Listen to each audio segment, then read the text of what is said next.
for waiting. My name is Daniel Substick, city planner here at City Santa Clara.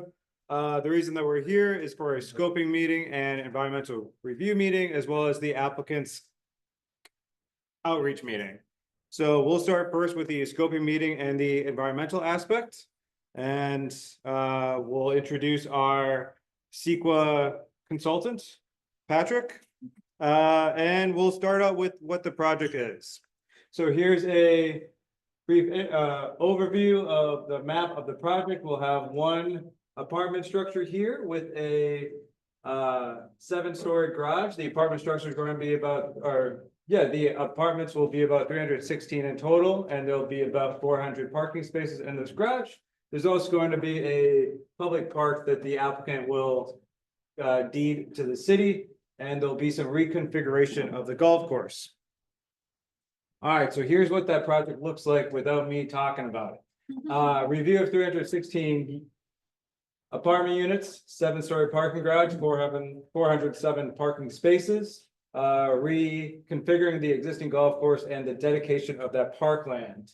So what they'll need is a general plan amendment to turn the general plan of the parcel from public, quasi-public to high-density residential, and a rezoning as well to change it from PD to very high-density residential.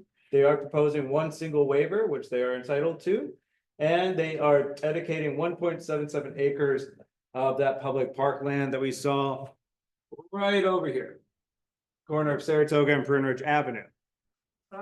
Rezoning. Just 1 second for that.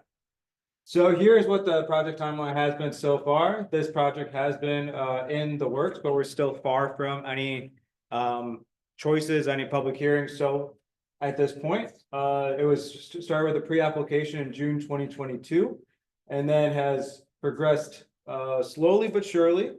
And they've worked with the city so far to cut down on the application to make it something a bit more amenable. And right now we are at the May 2025 for the scoping meeting and community meeting number 1.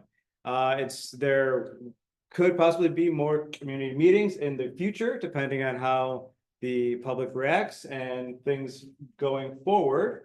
But with that, I'll hand it off to Patrick to talk more about the EIR and the scoping aspect. That's good, thank you. So my name is Patrick Callis. I'm working for David J. Powers and Associates in consultation with the city for the environmental review. Patrick, excuse me, Yeah. you are standing right in front of the camera. Oh, shit. So I'm gonna suggest maybe you Over here. go over here, just so people in the There you go. Okay, cool. watching live can Everyone can actually stare at the back of my see head. in here. There you go. Or you can see over Daniel. Sorry for interrupting. No worries. Yeah. I was like, I'm paying attention. yeah. So yes, thank you for coming. And I'm here to discuss the environmental process for the project. We're here to provide the environmental impact report, which will analyze the different aspects of the project. And to start with, we did a notice of preparation. So that's the NOP, and the circulation period will be for 45 days. Oh, 3 days, sorry. And it started on approximately May 12th. There was a little bit of shuffle with some of the state circulation. But after that period, we will be preparing and releasing the the environmental impact report. So the analysis of the project will be identifying 20 resource areas, and these will be 20 resource areas that we will be providing analysis for. And then upon completion of that, we will be circulating the EIR for 45 days for you to provide public comment on anything about the project that you find that we maybe didn't analyze properly. So please absorb for a second. I catch my breath, sorry. Ran in here a little bit too fast. So like I said, the opportunities for you to participate is this notice of preparation period. So you can write in comments to the city. You can provide verbal comments here that we'll be trying to write down as much as we can. And then after the circulation of the document, we'll be providing that 45-day circulation period, and then future public hearings for the Planning Commission, and then also the City Council meeting. Like I said, a little bit of a double up, but NOP scoping meeting, verbal comments, written comments, 45-day circulation period, and then public hearing for verbal comments and Planning Commission for City Council Planning Commission. For the mailing address for the comments, you can provide them to Daniel here. either through his email or mail in to the city. If anyone wants to write that down. Are we going to have copies of these slides? Yes. Oh, okay, we'll also provide some of those slides. All of those that were listed, do you look at all of those? Yes, we'll be analyzing all of those per the state regulation of the California Environmental Quality Act. Go back to the list. Yeah. Yeah, it is a very exhaustive list. Is it included traffic? Yes, so that'll be in the transportation section right there. Yeah, and there will be a full transportation report prepared for the project to analyze those impacts as well. Go back to like the second slide. Sure. So I discrepancy. Okay. Oh, there's the first slide there, yeah. There you go. Which are back. Oh, further back? This is the first slide. Oh, Is that I think further? she means, okay, that one, contract timeline, Sorry. sorry. Yes, The this, first sentence says a 214 unit. oh, that was what the original pre-application was for, was the 214 units, So 4 now and we're 5 talking story three. apartments. 316 now. Six. So they've reduced it from two separate apartment structures to a singular apartment structure, yes. And it was underground parking, now it's before 7 stories. Yes. Maybe it's a 9, 10 stories. Okay, so- Oh, so before we get, Sorry, do you sorry. want me to finish? I can finish up Yeah, the so- sequel portion, yeah. My okay, fault. So Yeah, I'm sorry. sorry, real quick. So yeah. our part of the meeting is Yeah. the scoping meeting for the EIR. So we're just looking for any feedback you might have on the scope of the analysis for the project. And then after we're completed with that part, then the applicant will be doing the community meeting component where you can ask them questions about the actual Yeah, project. sorry, I didn't want to So get if too we far can ahead. focus on just the environmental Yeah, scope but right our now. questions are directed to your scope scope here is- for the yeah. parking. And the parking at 316 units and 407 spaces gives each tenant 1.28 parking spaces. Myself, I own 5 cars, and everybody on my street owns 3 or more cars. But where are all these people gonna park? And most people have more than 2 cars or 1 car to their family. We get the brunt of the school parking when people are dropping off, and the women and men dropping off their kids at Saratoga and Cypress. And that's where one of your exit or entry things where Summerwood Apartments are. That's a madhouse. I've lived there 67 years. There's other people here I know that live there just as long as me. And that is bad. And then if you're gonna come in off of Saratoga, off of Prune Ridge, that's bumper to bumper in the morning, people going to San Tomas, you're gonna have wrecks, you're gonna have road rage, you're gonna have a lot of problems there, and you will see that. Yes, You sir. will see that. So But where's all these cars gonna park? And is the city willing to give us permit parking because of our properties being blocked up all the time? yes, sir. I understand your concerns and questions. That's gonna be focused on them because literally all we're doing is analyzing whatever they tell us they're proposing. Yeah, we don't So design we're the just project. looking at the Yeah, environmental Yeah. effects of that. So traffic, circulation, parking, that's all part of the analysis that And will be done. Cypress will turn into a racetrack, and they're proposing 15-mile-an-hour speed limit there. Yes, ma'am. Did I miss, did they introduce you guys? I don't know. Oh, yeah. I'm sorry. sorry. Patrick was introduced. I wasn't. I'm so Yeah, sorry. this I'm is- Shannon George with David Powers and Associates. I'm the principal on the project and Patrick is the project manager. Yes. Thank you. Yeah. So yes, Okay. sorry, I just popped up out of nowhere. Yeah. But yeah, she's worked with me, yeah. Yep. Yeah. Sorry. Very good, yeah. Direction, speak loud, there's a lot of background noise here, I'm going to teach it. All right, wildfire. In this area, we don't, oh yeah, okay, so we will analyze the, yeah, okay, I am reading that. go for it. Currently, we have a green belt between the structures and where you have the wildland urban interface. You would have the structures and then the green belt and then the unirrigated area. Here, we have the reverse. We have the structures, 30 feet of overgrown limbs and carpet dried debris, 2 feet thick, and then the green belt. So we have had tremendous fire hazards for years because no maintenance has been done on those trees for at least 10 years. We have had fires start out there because of golfers throwing cigarette butts. And several times, several of us have been home and have gone over the back fence, over the back party wall with a hose. If we hadn't been home, when you have attached units, 7 in a building, everything would go up. And I'm talking about Pembridge Place, sorry. Oh, okay. So the fire department is aware of the situation. Perhaps we could have called the fire marshal, but instead, for years and years and years, we worked with the golf course operator to try to get them to deal with that. And they would not, because we were told it would have to come out of their budget.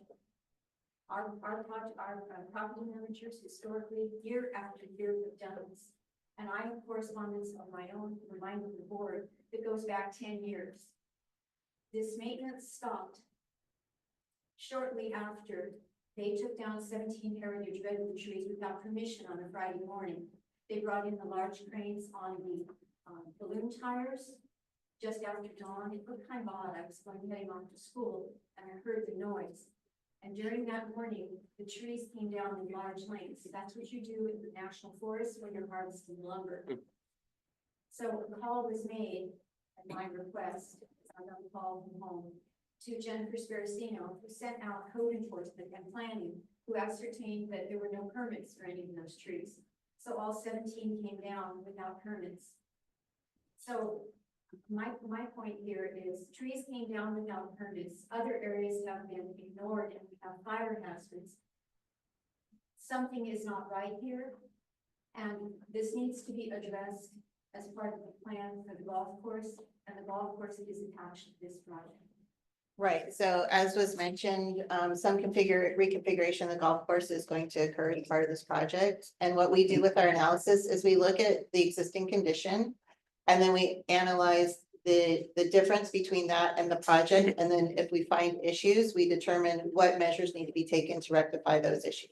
So we'll be addressing everything within our purview legally that we can address with them. So let me, one thing I left out, that is the trees were put there 10 years after the inner 9 holes of the golf course were to create our homes. Because naturally there were no barriers between our back patios and the fairways, and many of our homes face the fairways and the tees. So we were having not only broken windows, broken skylights, but people were getting injured. We wouldn't use the patios. So we worked with Parks and Rec, Earl Carmichael was still the Parks and Rec director. And he walked the site with me and others and determined where we needed trees versus bathrooms. So the trees serve their purpose, but they have to be limbed so they're not overhanging our roofs and are within 3 feet of our chimneys. They have to be opened up so that they can pass this through them, because limbs that come down on homes and roofs. And most importantly, all of that debris that is making a carpet fire hazard and then a canopy fire hazard, it needs to be dealt with on a permanent basis. When we had the meeting 2 months ago with them, it was suggested by one of their staffs that the easiest thing to do would just be to remove all the trees. Then we go back where we started to the hazards. Sure. So I didn't go to this tonight because it's on your list. Please, Wildfire is relevant. please, I mean. Write a full comment for us. Yeah, we're Yeah. taking notes, Yeah. but please submit written comments on that as well. Yeah. And I'm sorry, this gentleman's been. Yeah, so yeah. Okay. Water superintendent for the city. I worked almost 40 years. My concern is what stress is this going to put on the sewer, the storm, the water, the electric? And what effect will it have on Santa Moss Creek? And also, as Bill brought up, the traffic. I've lived in that neighborhood for 65 years. I live on the corner of Bohannon and Los Padres. But your utilities, with adding that many units, the water, the sewer, the electric, the gas, everything. Is there something gonna be come out to where we get to actually see how it's gonna be handled? Correct, yeah. Because the water system alone, putting that much stress on it in that area, I know is already stressed. Yeah. And it's aging. So your sewer is aging, storm, everything. Right, so under, I'm sorry. Under utilities and service systems, we look at all the utility services and infrastructure that would support the site. And we I would, would be more than glad to consult with anybody about it, if you want to take my name and number. Please send in your I information. did 30 something. Sure. He was my boss. When the mains break, I used to go out and fix them. But we do quantify the usage and take a look. These cars sitting there waiting to get in someplace, they're burning a lot of gas, Right. and it's not healthy for us. Yeah, we'll also be analyzing the air quality. We're still going ahead with it, that's so. We're not prepared for, we will also be analyzing the air quality impacts of vehicle trips to the site. State or somebody comes in who's an environmental type person that says, campsite is you. Or We- the we- environmental consultant. We are the environmental consultants, yes, and we will have a technical staff prepare reports for It's this. not like you say something. Yes, sir. Doesn't sound that I live over there. It's hard for me to get out on Fruit Ridge from Luther, just normally. And at night it's zoom, and that's. This is, guys. This has been safe. The other remark I want to make, there is a recycled water system that feeds Fern Ridge right now. I'd like to know if that's going to be used in the development of this area also. That'll be in consideration That as well, will yeah. be, that will be addressed in the environmental as well. Yes, I'm sorry, ma'am, 1 second, this gentleman has that first. How do you do the analysis on safety? So we're concerned, we live in Greenwood Place as well, so besides the traffic, it's already a very dangerous area on both the corner of Greenwood and Saratoga, and especially Greenwood and San Tomas, where this is proposed. My understanding, paying attention to next door, is how many fatal traffic accidents there have been Okay, on that stretch of San Tomas. I'm scared every time I have to like stop at that light and cross that light, so to have a complex of this size at that intersection mhm, seems incredibly dangerous to me. Okay. My family does not walk on the street there because we don't feel safe. mhm. How do you do that analysis? In terms of pedestrian safety, automobile safety, all the above, okay. So we have a traffic engineer that analyzes and models everything that's happening out there. They take all the data that we have, they look at the infrastructure that's available and what's proposed and make determinations based on that. Do you have an analysis of the area currently? Like, No, we will look at the existing condition and then analyze the changes from the project based on what's happening currently. And you issue a report. I'm sorry? You issue a report. Yes, Yes, the EIR, the environmental impact report that Patrick mentioned, that's a comprehensive report of all these resource areas that we analyze. And once it's complete, the city will circulate it for 45 days and you'll all have an opportunity to read it and provide additional comment at that time. In addition to the technical Yes, penalties. ma'am. Resident of San Tomas lives for over 50 years now, so I'm not a newbie in the area either. But I agree with your traffic. Let me tell you, you're talking about 300 and some odd more units according to your flyer. Which means over 600 more cars going there. You're only allowing how many parking places? These people, where are they gonna be?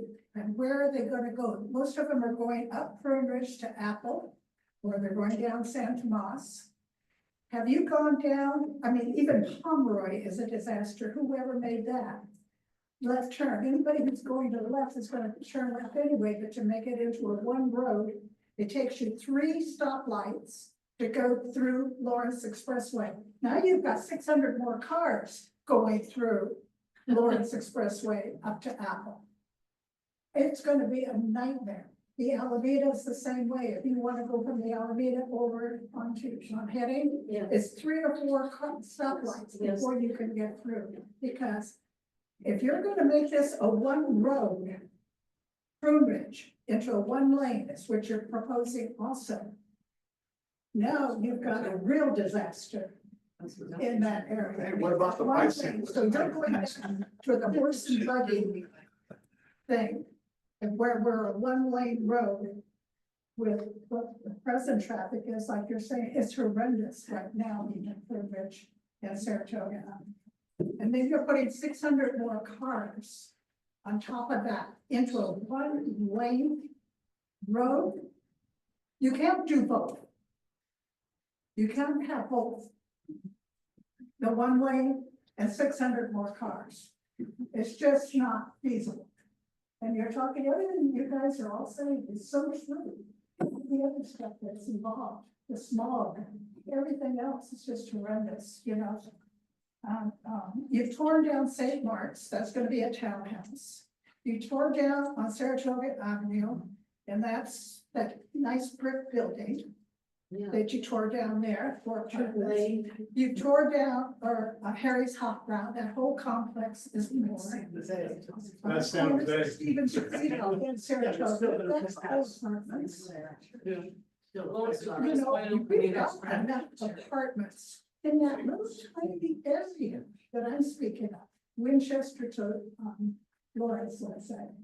Stevens Creek to Sancho, you know. We have so many, I mean, you're already doing all those other things. Do we really need this? I don't think so. I mean, you think about it, and the traffic is just gonna be unbelievable. So. Thank you, ma'am. Just a question, so how long does it take for you to generate this report? It's a good question. Yeah. We should be, I think the circulation probably sometime around late summer, give or Hopefully, take. hopefully. So we'll notice the community. when Yeah, that happens, anybody who received notice for this meeting, it'll be posted on the city's website. You also get mailings. Anybody who submits a comment letter now on the NOP Good, will right. get notification of the availability of the document. The funny thing is, all of us that lived in that area, we are the environmental impact survey. We lived there for all these years, so we know the problems that are there. You guys don't live there. I wouldn't say that. Oh, do you have one more comment? He's- Sorry. he's like, Oh, sorry, let her finish her comment, sorry. let's let her finish. We work for the We work city. for the city. It's a moratorium, 100-year moratorium on that property. How are you getting around that, and what's your loophole to be able to build? Oh, That's an open space. we are not the Ma'am, I'm developers. sorry, that's beyond the scope of what Yeah, we're, yeah. that's a question for the city. If you get too involved, you better find out how this is all working out, because you're not supposed to be doing it. There's a moratorium. Oh, sorry. My question is, you One second. mentioned like your traffic engineer will go and survey the land. Like how long is that duration of survey? Like how many days and weeks or is it surveyed? I mean, that's up to the traffic consultant and the city's traffic engineering department. They work the methodology out. Okay, but it's like going towards summer and there's gonna be less traffic Uh, because everybody's. So on we- vacation, Right, so we never do traffic counts. I'm sorry. We never do traffic counts during school or non-school times. We do not do Yeah. traffic counts when school's out of session. Okay. So there's no, there's no traffic counts between June and August. Sorry, he had his hand. There's a couple in the back that had their hands up. Okay. Transportation guide or analysis, is that confined only to Santa Clara? Because San Jose was proposing to build a 17-story high density complex at the corner of Winchester. 17 and 11. Yeah, 17, yeah, two Right separate, behind the vet. yeah. And That's Saturday, but There's no place for park there. So traffic does not stop at the city border and traffic engineers know that. Yes. So any relevant projects surrounding the area will be accounted for as well. Including planned ones? It's all, when we look at cumulative effects, it's all past, present, and reasonably foreseeable projects that we have to consider. I'm sorry, the gentleman We'll do with the that, back had his hand up for a while. Understanding when they built the homes in Perimeter Golf Course, once was an 18-hole golf course. Yes. Went to the city. And the city gave the okay, on the condition, they never came back and ever asked to go on the property ever again. Where has that gone? Still there. That's, I mean. That's beyond our scope Yeah, of that's of beyond analysis, the yeah. environmental. You guys look, you look like the horse, and if you guys don't realize that's the commitment the owner of that property made with the city. In perpetuity. That's just my understanding. I've lived here my entire life. Are there any other, just to narrow the discussion a little bit, sorry. Yeah, it sounds like you guys want to get into the community. This might be a community so meeting. Is there any Any other of the- comments on the environmental? Yeah. So let's go. That report that you may take into consideration. The apartment buildings right now that is being almost completed on Keystone and Saratoga Avenue, for instance. The environmental impact report didn't take in account that there's no parking at all in that area. All the other apartments, there are condominiums, and they are all vacant. All parking spaces around there are vacant. Then they went ahead and built a set of apartments right on the corner. Like, you know, Stevens Creek, I think it is, or Stevens Street. Anyway, hasn't opened up yet. Those apartments are also gonna start taking the rest of the parking, which is nil, doesn't exist. So you have to take in consideration, if you come ahead with this development, it goes in front of us, in the planning commission, with the ER report, where in the heck are you gonna park? You're gonna make a deal with Lucky's and try to park across the street in the shopping center? Because you can't park on San Tomas, you won't be able to park in Fernridge, because you're gonna do a road dial in Fernridge. So where are you gonna park? You're gonna have to buy it. See that? Thank you. So this is part of the environment, the ER report, that I think it failed when they came ahead with those apartment buildings where the old AAA was on Keystone and Saratoga. That was a big mistake. Okay, thank you, sir. So you had your hand up. You've had yeah. your hand up for a while. So I play the golf course every day. And I know that they've been doing the soil samples. And I know they've only been doing that one place. They're not in the place of where these apartments are gonna be. They're in the place of where the parks and rec is gonna be. Mhm. Okay, So is that gonna be part of the report? for which topic area do you have? We will be. So- analyzing- For, yeah, for hazardous Consider, materials. Correct, yeah, like, I mean, this is one of, because when you put a big, heavy, right, whatever, is it gonna stay, right? Right. That kind of. Right, that- I mean, I played. Hazardous every day, materials are like, very- The last 2 years, right? Like, yeah, I've only seen it done at one place. okay. There I will- mean, it's a that's very, it. it's a very serious topic and Yeah, there's a and lot of that's- analysis that that's- goes in for See, like, residential. It's just like, oh, we did it at this place, but it's not even part of the, Yeah. where Sure. it's gonna be. The technical reports reporting the Okay. hazardous materials. And then the and second geological thing available. is, all these people that gonna come here, it's like, how do we distribute them into the schools? 'Cause, like, For Westwood's already kind of full. I know, cause I have a daughter that goes there. the school capacity It's and also will also something be that we analyzed for the. Right. Yes. Yeah, We look at the local school And and like, determine they've I got. mean, not to beat the drum, but like the traffic to Westwood is always bad. So, you didn't ask a comment yet, sorry, I just wanted not Yeah, to. let's get to the people who haven't Yeah. spoken yet, then we'll double back. You in the middle there, Sir, Yeah. in the blue shirt. yep, yeah. take it.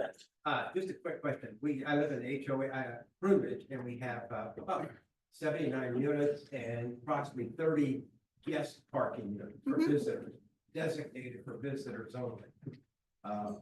Will that happen for this particular unit? Will you have suite for visitors? They're proposing 7 spots for that. That will be discussed in their presentation. That's a spot for visitors? Yes. So real quick, is there anybody that has an environmental comment that hasn't spoken yet? Yes, sir. Yeah, the one I have is that it feels a little premature, because part of the environmental impact is gonna be the changes that have been made to the golf course. Yes. But those have not been finalized. So you don't have a project with plans in front of you to evaluate. We will be taking into account, like a kind of worst case scenario for, our analysis of the golf course, so. How visible that worst case be to us? as a It'll- review? It'll be fully defined in the. In the environmental part, yeah. Okay, So that picture you had where the parking for the golf course, that's gonna be a park now, right? Not that I know of, No. Is this whole one? The parking space. yeah, correct, yeah. First hole. okay. First goal and second. So is there anybody that has a question on the environmental that hasn't spoken yet? Yes, ma'am. Is the fire department involved in any of this? Yes, Yes. yeah, they'll review the report for Yeah. consistency with their policies. Police and fire both review. The condos along the fourth fairway, were built, and then after the fact, it was discovered that a fire truck should not make the turn within there. So if there's a fire in that unit, or in those units along the fourth fairway, they have to hose it in, to put it down. Now, I mean, how does this happen if you don't have it up there? Police and fire, number one should. So police and- This far in the process. before you even get this far in the process, this many units in that small space, Mhm. they should come up front before you go any further with all your studies. Right, so my apologies, I did not explain that. So in the meantime, between when the project was fully submitted in June 2024 to where we are 2025 May, the applicant has submitted two separate project proposals. Each of those projects have been reviewed by staff internally by, let's see, fire department, police, code, building, electric, Works. public works, et cetera, water sewer. And they have provided comments to the applicant and they've adapted. They adapted to the comments, revised their application to fit. So when there's talk of can we meet the sewer needs, electric needs? That is something that the water sewer folks have already opined on. We have those comments and I don't know if they're on the city's website just yet. We can put them up there, so you guys are aware of who commented on what and what the responses were. But yes, so there already has been two preliminary With the fire. reviews. Yes. Oh, from everybody in From the city. all the city departments. So Yeah, but that's on site stuff.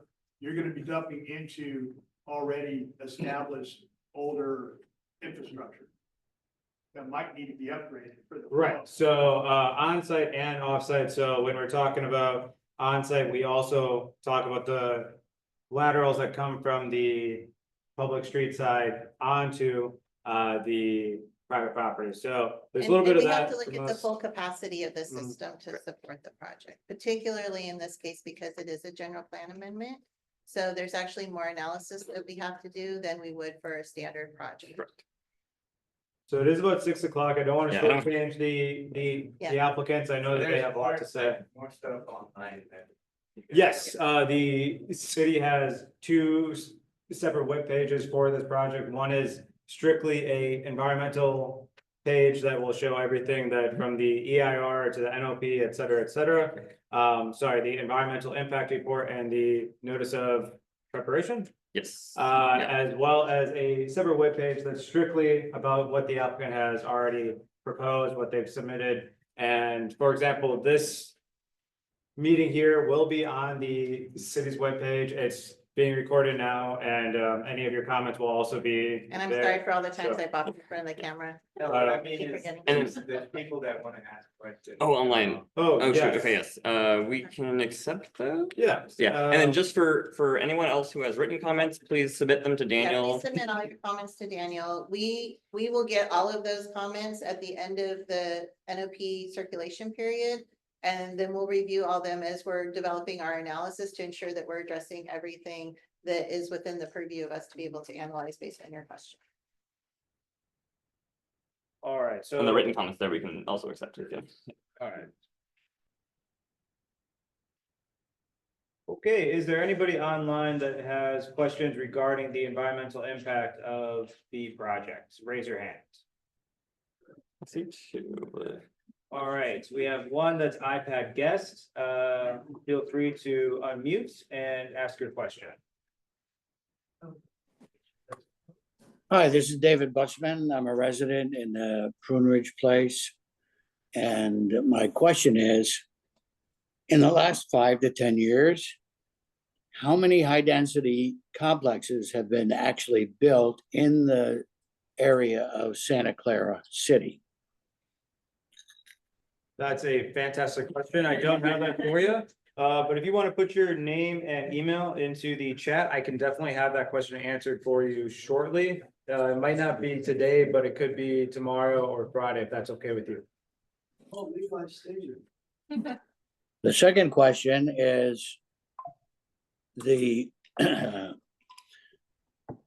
Prune Ridge Place area had originally had something in the bylaws or the code that said that there was no more building going to be allowed. It was an easement for this Prune Ridge property and golf course area. Are you circumventing that? That's a great question, sir. The applicant may be able to answer that a bit more than we can, and once we go to the applicant's presentation, that's an awesome time to ask that. Well, I think it's fair to ask, how does that easement that currently exists gets incorporated into the EIR? That's a great question. We would analyze land use impacts, so if it was an existing easement situation, I think we would provide analysis on that. Any It will be an consistency? application. Okay, it'll be application approval, okay. So we do look at land use compatibility and like, you know, consistency with general plan policy, consistency. You will explicitly address it in the report, since it currently exists, there's been no application to remove it. We can provide, yeah, and we'll work You with the will need- city. You will need. to. Yeah, and we'll work with the city to provide the. And full we will analysis. want you to. Yes. Any discretionary action that the city needs to take, we have to consider as part of our analysis. All right, next we'll move on to Susan. Susan, you should be allowed to talk and ask your question.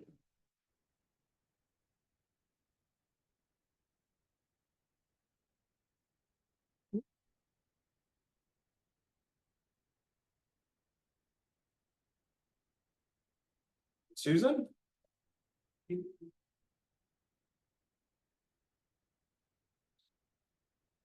No worries. We can come back to you after the applicant's presentation. Okay, if we can do it quick, there was two more questions in the audience. Sorry about We'll that. Take those real quick, ma'am, and then over here, yeah. So, you mentioned the traffic report and it won't be done in non-school times, they won't have a license. Sure. But school gets out next Thursday in Santa Clara Unified. Yes. So how is that the report be finalized in the summer? Okay, so one thing, I mean, we can't get ahead of ourselves with the analysis, but we have already been gathering data. So we did traffic counts earlier this month. Right. Yes. Yeah. So we accounted for full traffic. My comment or question related to your list of considerations for your EIR. When you talk about public infrastructure issues, fire department. Mhm. The fire station is 300 feet from the corner of Ridge and Saratoga. If you go back and look at the fire department statistics, you can go, it's online, Santa Clara Fire Department, and see what their calls are all about. You know, when a call comes in and they have to describe all the engines or paramedics, 90% of them are medical. Yep. And it's that 2-minute window that they're aiming for. They're trying to get there in less than 2 minutes. But if someone is in cardiac arrest, if it's longer than that, they'll get brain dead essentially. And we've done a really good job in Santa Clara of meeting those timelines. Because we have so many fire stations in the right places. However, our fire department has to cross San Tomas to get over to Kylie and that area because of the way the neighborhoods are laid out originally and where the stations are. The traffic issues that people have been referring to tonight are going to impede those fire engines, and they're going to need to go south on San Tomas or Saratoga. They're going to need to go west down Stevens Creek. They need to come back north on Kylie. It's going to double their response times. And people. You got Station 3 though, on Homestead Road at Kylie. Right. That's Station 4 you're talking about. Station 3 is on Homestead. I was with the department for 22 years. I know my dad was a couple but. So yeah, as we just said, the fire department will review the report as well for consistency with their policies and make sure. Sure. Most 90% of their calls are medical, and that time frame, their goal is to keep within that time. Absolutely, and that's part of general plan policy as well, is the response times, and like I said, that's something that we address. Yeah. Is consistency with general plan policy. Yes, One- sir. One more. Yeah, one more. We don't want to have their time too much. Yeah. I'm curious, does the plan include reconfiguring the roadways in any way to allow for entry and exit into a complex that's very busy, dangerous section where people will likely die if the building is there? As far as I'm aware, they'll talk about the design. I don't think there's any offsite changes to the streets from the plans I've seen. But if there are any, they'll be analyzed in the traffic report. For some of the earlier flyer showed about adding like a strip to the middle of the Oh, I see. road and Okay. like making it a little wider, which doesn't seem Sure. physically possible. So as part of the environmental review, we're required to look at the totality of the project. So anything that happens on the site, but anything that happens off the site related to the project, we have to look at it as well. So when we have the full project description, we look at everything, including, you know, the offsite connections to utilities and all that kind of stuff. Everything has to be addressed. But isn't your entry and exit point gonna be on Prune Ridge?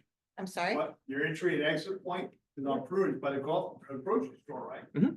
Yep. That's a massive thing. I'm telling you, you're gonna get road rage there. You're gonna get a lot of stuff. The traffic report will analyze the impacts of that as well. Yeah. We'll analyze road rage, but. Well, not that road rage, But but we can. analyze the access. Okay, so, please, if you think of anything else, if you want to make sure that we get your comments absolutely correct on the environmental, please, email them to Daniel, and then we're gonna step aside and let you ask questions of the applicant. Thank you. Is this, who owns this property? Is it the mine corporation? We'll cover that right now. Hi, everybody. My name's Sean Morley. I'm with one of the team members that's designing the project and working through the city process. I've met a number of you virtually and in person, so it's good to see those and new faces.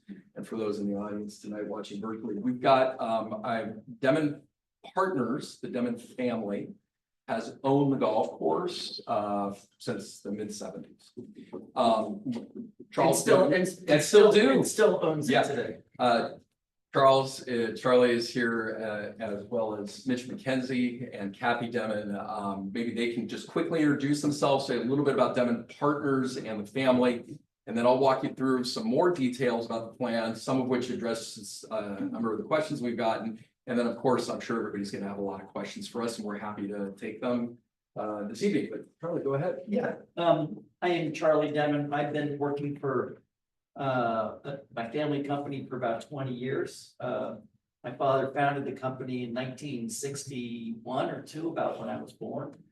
In a prior life, I met a gal who lived in Washington, DC for 20 years, and I've been living in Sacramento for 23. But Demon Partners is a apartment management company first, I would say. We are also a developer. We have built in the last 10 years, we've built 3 projects in Sacramento. 250 apartments, 200 apartments, and a small 23-unit building in downtown Sacramento. And no, we're I think, you know, we're here to listen. We know we don't know everything. We want to hear the concerns of the people who are in this area. And I will say that a lot of the questions that have been asked tonight, we asked as well. And we were very, very concerned at the beginning. And you can tell me when to stop. No, Sean. keep going. We were very concerned at the beginning of the process about the scenic easement. About our prior attempts to develop this site. And I think and it's not probably just one, we've met with the city, I think, prior to my involvement with the company a couple of times about trying to do something and build apartments on the site. And anyway, we're you know, I think we're here today because there's a larger initiative within the state of California and also specifically within Santa Clara to meet the regional housing needs allowance. And I think, but for the regional housing needs allowance, RENA, I'm not really sure that we would be having a conversation today. And essentially, the city of Santa Clara, in our minds, has a need. And we stepped forward and we said, you know, you guys, we do have a scenic easement, but this is a possibility, this site right here. And they said, well, why don't you see what you can do there? And, you know, we will do our best to evaluate it and work with the citizens in the area to see if it's possible. But anyway, without further ado, thank you. Yeah. Sean. So we'll be, all of us able to answer some questions. Let me just walk you through a few slides. Some of you may have seen all this, so forgive me if it looks familiar here before, but as Charlie mentioned, you know, there's a unique opportunity. One of the things about the golf course, I'm just not sure people are aware of this, but every 30 to 50 years, golf courses, this is not unique to Prune Ridge, they start to just have failure points. The grass needs constant replacement, it gets weeds, the irrigation needs to be replaced. And so about every 30 to 50 years, pretty much every golf course goes through a major reboot and a redesign. And so as part of that larger effort to do a bunch of things, including trying to figure out how to be more environmentally sustainable over the long term, especially with respect to use of water. 30, 50 years ago, golf courses were using a lot more water. This course has gone through a number of steps to make adjustments, but ultimately the next thing that we can do to save 30 to 40% of the water that is being used today is to change the glass in the course. So this really started out, you know, in addition to sort of seeing about what other opportunities the market might be as a golf course sustainability project to make sure the players over the long term can continue to enjoy it, meet the golf course responsibilities as a recreation use that is linked to the scenic easement, and then also see how we might be able to meet some other opportunities. And through a dialogue with the community, feedback from the city and the like, the concept that was originally conceived of in 2022 has gone through some iterations. So I'll show you the formal application we previously filed in a second, but we've tried to look at see how we can address as many different community needs as we can, including reinvestment of the golf course, potentially a housing opportunity, now in the park site as well, because we heard actually in our initial meetings with Prune Ridge Place, who we've met with 3 times, as I think many of you know, about how we might be able to proceed the project. So our goals, because we just started out at the very beginning, we want to maintain the golf course. We want to improve it with contemporary design and to make it more environmentally sustainable.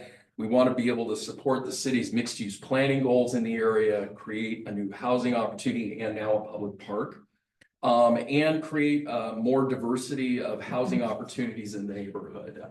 These will be apartments, you know, some studios, some 1-bedrooms, some 2-bedrooms, smaller in size than what you all may be used to.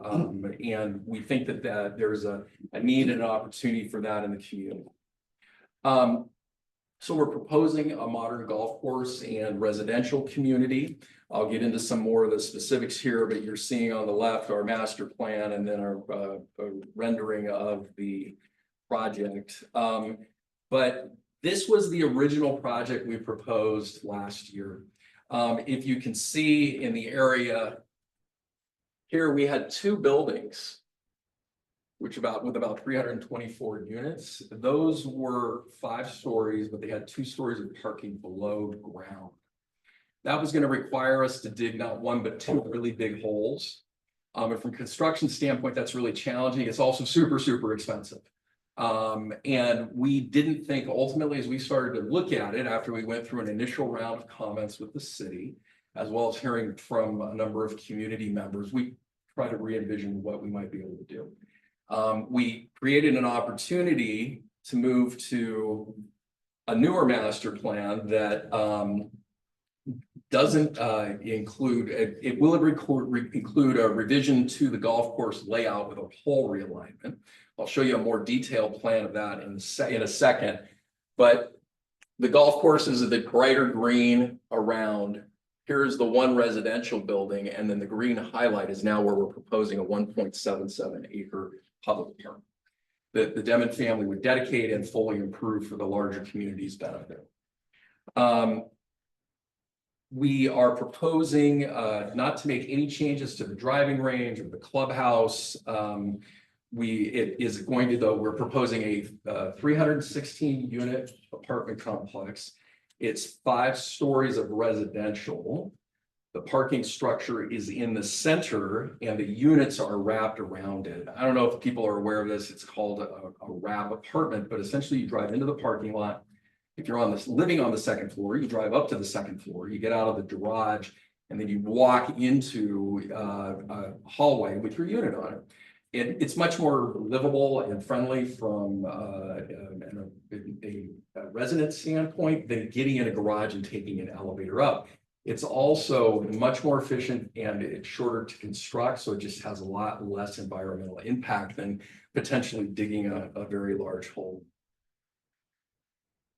This is the golf course layout. Currently, hole 1 comes across Prune Ridge, and then hole 2 goes up. We're proposing to realign holes 1 and 2, and then completely reinvest in the golf course, a multi-million-dollar reinvestment. The rest of the layout is fairly similar. We're happy to get into specific details about that.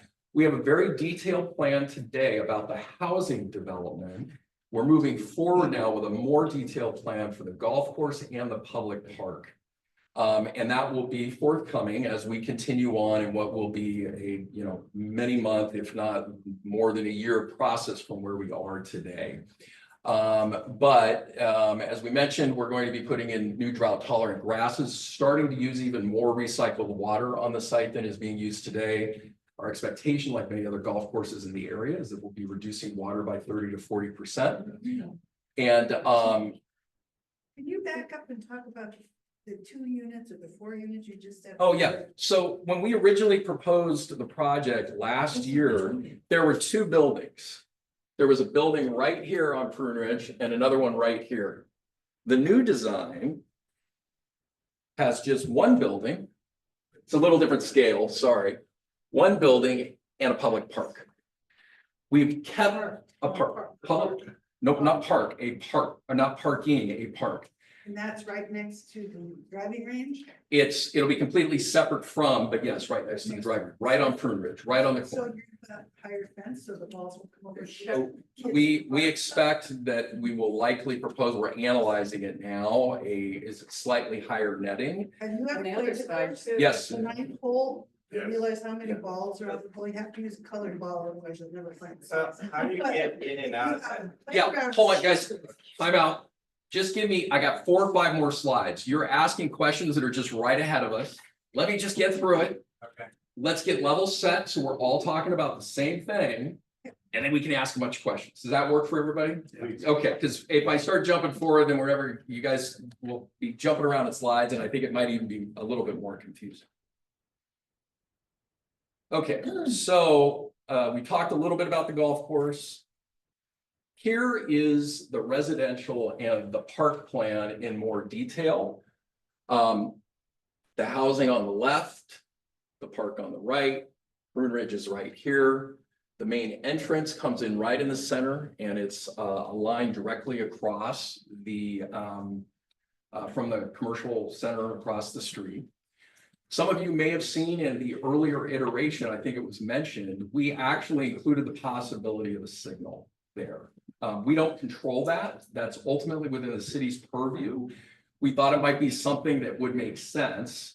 The traffic engineer will study it. We're not actually recommending it at this point or including it as part of our application. Ultimately, the city will make a decision about that, as well as any of the other improvements in Prune Ridge. We simply design to what the city's specifications and requirements are. So we don't control the off-site area in that regard. The city will ultimately dictate it after we go through this fairly extensive process. The park, well, it'll be a public park, fully dedicated. We'll have a parking area here for residents to come and use it. Everybody's gonna ask, what's gonna be in the park? I don't know. Guess who gets to decide that? All of you, not us. The city has a planning process to design a park. We have some ideas about what we think will make sense there. And we would love to have input from the community. How many what? Parking spaces. I don't know if we've actually measured it out. I think there's about 15 there now. It's high, the parking will be highly dependent on what uses are in the park. If the city decides to want to put more parking in, we'll put more parking. And probably prescribed by what's. It will. The parking requirements. Okay. So what's it gonna look like? If you're driving down Santa Moss northbound, this is what you would see. If you are. Picture with the extra, with the parking, structure in there? The parking structure is behind these units. It's So you're not literally, gonna see it from the street? you're not gonna see the parking. The extra two, you know. Well, it's actually, it is, the parking structures are a little smaller, so the the building that you see here will be 69 feet to the top, which is about, you see these trees here that are highlighted in, those are the actual trees that are out there today. Okay, we're not proposing to remove a number of the frontage trees. And the median's gone now, Excuse me? the median's gone down Santa Moss. No, we're not, it's just, we literally just lay in the building and this is just a rendering of it. We're not proposing any changes to Santa Moss, we don't control it, okay? We're just trying to give you an idea of what the building is actually gonna look like that we've designed. When you're driving down Prune Ridge, eastbound, this is just the other side of the building that you would see. Happy to go back and look at any of these, I'm just flipping through them really quick. This is just if you're looking directly at the end building, of the end of the building at Prune Ridge, the public park would be just on the other side. And a driveway. The entrance is literally just off the screen. You don't see the extra 2 stories of the parking lot? So if I do not believe from any vantage point that anybody at street level will be able to see the extra 13 feet of garage in the center, and I'll show you why in a second, Is okay? there gonna be added like? Time out, everybody, please, just let me get through the 4 more slides and then we'll just wind up and through all the questions, okay? All right, so if you're sitting at the first green, the new green, this will be the building in the background. Again, you don't see the parking structure. This is the interior courtyard for the residents. We have a pool and some other amenities. In terms of overall community benefits, we'll be obviously making a major reinvestment in the golf course for the larger benefit of the community. An investment that can't otherwise be made because it is many, many millions of dollars without a source to support it, and the housing will allow us to do that. It's an important new housing opportunity, which the city is trying to identify new locations for. 15% of the units would be affordable, incorporated just like any other unit within the development. Because we talked about a new public park, and then obviously, you know, fairly significant water savings, many, many millions of gallons of water a year. Here's how, for those of you who saw the other project before, here's just a little bit of how it was different. We paused the project, 6 to 8 months ago to take a look after we got some initial community feedback about how we could redesign it and hopefully do a better job and make it a little bit more feasible economically. We came up with the idea of a public park, which was actually provided to us by a member of the Prune Ridge Place community at one of our meetings, who said literally, what's in it for us? And said, how about a park? It was really the genesis of the idea. We have a few more units in the one building rather than the 2 buildings. So the building is a little longer than the other one, but still fits within the original parcel essentially that we had. We've eliminated the below grade parking, and I'll show you just one image there in a second. And then we're not proposing any changes for it. So here's what we're asking the city to do. And I'll talk a little bit about the process on the next slide. Staff mentioned we're asking for a general plan amendment, a zoning amendment, architectural review, which is all the architecture, something called a vesting tentative map, subdivision map, to allow for the parcel for the apartment park to be separated from the golf course, and then an amendment to the scenic easement, which exists today. We'll talk a little bit more about that in a second. Rough timeline. You can see, I mean, we were asked about this, especially from our friends at Prune Ridge Place. We did project applications in 2024, 25. There's a city review and approval process. It takes the better part of a year and a half. There are a number of steps. We're in, I would say, still the early phases of that process, the environmental review process, which the applicant does not control. We have to pay for, but and all the underlying studies. I don't know if anybody's seen one of these. It's multiple 100 pages long. That process will take the better part of a year to complete. So we would hope, although we don't control the process, that sometime, hopefully about this time next year, we would have an opportunity to present the project to the Planning Commission and the City Council for that list of approvals that we've asked for. If pending approvals, we're able to move forward, We would move in late 26 and 27 into something called the site development phase, which would allow us to start to prepare the site for construction, do all the plans and everything else. And then we would start construction sometime, although this is all very tentative, in the 2027 period. Construction typically takes 1.5 years to 2 years. It would, all of the entrances, let's see, sorry, just go back one. And as we mentioned, we're still in the design phase. We've gone through 2 reviews with the city. They have very specific requirements to design a building like this to meet all city codes and requirements, including offsite analysis for sewer and water. Much of that is still ongoing. We will likely submit a couple more times to the city as the project continues to be refined, and based on community feedback, if there are particular elements that we need to continue to make enhancements on.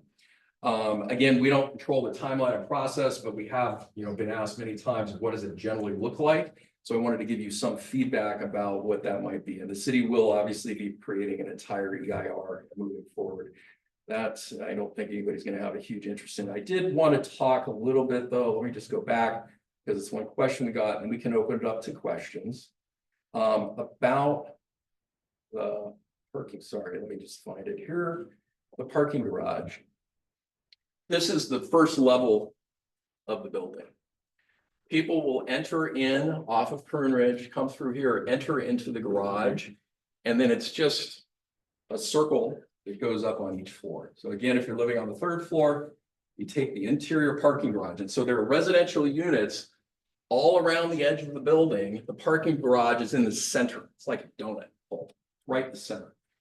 Even though at the top it's a little taller to provide for some extra parking and allow for it. It is such a small area of the building that it's generally not viewable, certainly not from ground level, and we don't believe it's going to be viewable from any of the arrival area on any of the streets from a far distance. If it is, it will be only a very minor adjustment, a minor view line. But generally speaking, what people will see is a 5 on Prune Ridge, and this is a very good example of what you'll see. And so the parking area is literally up above. Now, if you were to zoom back and out, you may get glimpses of it, although I don't think so. With that, I am sure everybody has a lot of questions, so fire away. Yeah. My name's Heber Slusser. Hi. My wife and I have lived at 2495 Golf Lake Circle, and that's in the Prunage Place. Which is located in the center of the golf club. Which is why we reached out to you before we even filed our application. I'm a member of the board. Yeah, good to see you again. Our village consists of 79 homes. We ran a favorability survey 2 weeks ago, finished it last week, of all of our homeowners and residents, and to find out how they feel about this project. And it was an overwhelming opposed result. I have a copy of that. Oh, great. We'd love to see it. We had our homeowners and residents vote their favorability on a scale of 1 to 10, 1 being extremely opposed, 10 being extremely favorable. We had 60% response from our community, which is quite reasonable in a short period of time. And out of that 60% response, 80% were the number 1 extremely opposed. Okay, so we have established what a good portion of our community feels. We're concerned about the safety, the aesthetics, traffic, the environmental impact of the project. We've been talking about that. There was a lot of questions that have been brought up. I'm not going to try and repeat any of those if I can. This is all addressed a few decades ago with scenic easement, scenic open space easement. And the city at that time determined that no, the apartment was not going to be built. Not an apartment complex, that complex was not going to be built. We believe that all of the justification for that then still exists. We have read those documents. We've read the information that has been provided about. And the things I'm most concerned about right now There's a loss of the green space, the visual aspect. The loss of the green space, I look as an environmental issue. Loss of many trees that protect us from the errant golf balls from the driving range, and so if you know who I am, that's an issue. Encroachment of the golfers onto our community due to the reconfiguration of the golf course. You're taking away golf course land, which pushes the golfers. Yeah, I know you're golfers, nice people, push it closer to us. There's an impact there. There's an impact of having golfers closer to the houses and fewer barriers between them. The increased traffic, the pollution, that's just. Yeah, the environmental study will go through all that. Yeah, but it's an obvious thing that there will be more traffic and there will be more pollution. Yes, you're going to have a study that's going to determine that there's going to be more traffic and more pollution, and we don't know what you're going to do about it. We're going to lose a lot of trees. The trees have been there for a long time.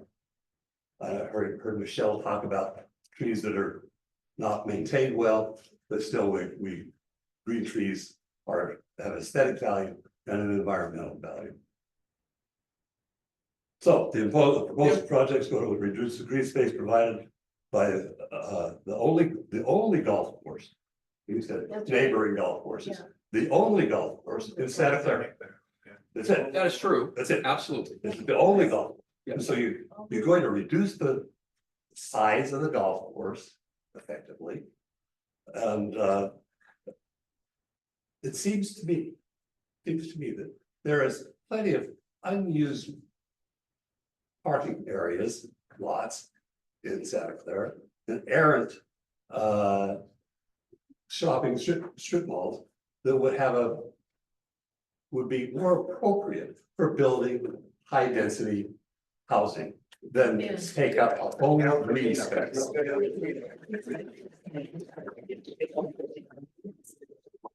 I didn't expect that. The token park that you provided in this proposal seems to be just a stop to Pruner's Place, considering there's already a park nearby, less than a block away, which is Parkway Park, and Henry Schmidt, which is less than a half a mile away. I hope you reconsider this, stop this project. Thank you for your comments.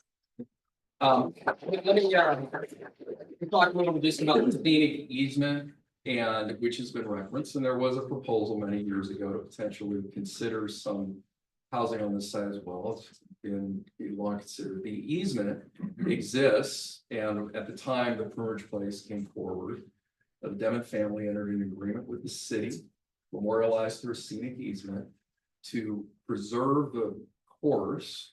As a golf course. We're not proposing to eliminate the golf course, just in case there's any confusion. We are proposing to reinvest in it and realign it. We hope a better design that, while it may change the layout, will also help address some of the historical challenges with the interface with Pruner's Place. A lot of discussion will need to occur on that. We also have a number of trees on site. I'm going to use coast redwoods as an example. They take up a lot of water. They are not, native to this area. They get very stressed, especially during droughts. And so part of it is just doing it better. So we were asked by Pruner's Place and we don't have an absolute tree removal plan or anything for the course yet. We've been asked to identify all the trees. People have seen us out doing survey work. We're doing that primarily, and we will ultimately come through and make some recommendations about what we think makes sense with the next iteration of the golf course plan. And we fully expect that there'll be a lot of dialogue, potentially on a tree by tree basis with all of you and the community and the city about what makes the most sense. If people want to have that kind of particular dialogue with us. With respect to the scenic easement though, the scenic easement does allow for it to be, the golf course to be altered under the scenic easement, specifically for anticipating the need to make future improvements and investments. The golf course, generally speaking, as we've looked at it with a number of, very prominent golf course architects and designers, has an opportunity to be what we think is a better urban course. People may have differences of opinion about that. We certainly respect everybody's opinion, but we're trying to put forward what we think for the long-term health of the golf course is the best solution to make sure that it can continue to be Santa Clara's golf course. And when I was referencing the other courses, I was simply saying that a number of other courses within California have gone through what I'm going to call this major reinvestment and redesign to be more sustainable over time. But the scenic easement does allow for it to be amended, subject to the council's approval. It is one of a number of approvals that we will be seeking the council to approve, which would require a modification to the easement, all completely within the city council's purview to say yes or no, just like all of the other approvals. We hope that once all the information is provided through the secret process and otherwise, and as our application continues to evolve, that it'll at least give everybody a fact base to make good decisions about. Although we appreciate everybody's comments, as we go along here too. Sir. Yeah, can you put up the new master plan slide again? I just have a question here. This one here, or do you want me to go back? The new one. Yeah, hold on, let me get to the whole site. There you go. Well, that one, if you could blow it up, I don't know if you can. I don't know if I can on this, but what's your question? Well, the question was, if we didn't look at the new whole one. Yeah.